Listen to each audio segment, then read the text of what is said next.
Gulday singlimni hayotini xarob qilding. Xiyonatlaringdan siqilaverib adoy tamom bo'ldi singlim bechora. Iflos. Xotinboz. Seningni hayotiga burningni tiqmasdan o'zingni hayotingda yashagan. Sening uchun jonimni berishga ham tayyorman. Men uni opasiman. Sening o'zi seni meni yoqtirgan hayronman. Agar boshimdan zar sochsa ham, sendagi xotinbozga erga tegmasdim. To'g'risini aytsam, seningni ko'nglim yo'q. Men ham xuddi senga o'xshab adashganman. Mana sen ham eringdan ajrashding-ku, to'g'rimi?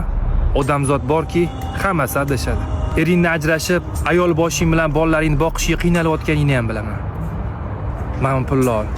Kamchiligingni ishlat. Bolalaringga issiq kiyim olib ber, maktabiga to'la. Seningga keladigan bo'lsa, unda ko'nglim yo'q. Meni ko'nglim senda. Men seni yaxshi ko'raman. Bolalaringga o'zim otalik qilaman. Qo'rqma, Toshkentda yashamaymiz. Chet davlatda yashaymiz. Hammasiga qurbim yetadi. Hozir bu hazilmi?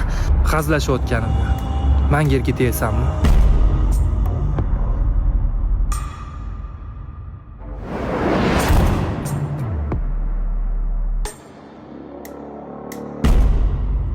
$5 ming oldin sening uchun jonim berishga tayyorman deyotding.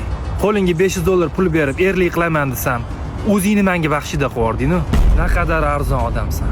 Qani menga aytchi, pulga sotilmagan yana nima qoldi?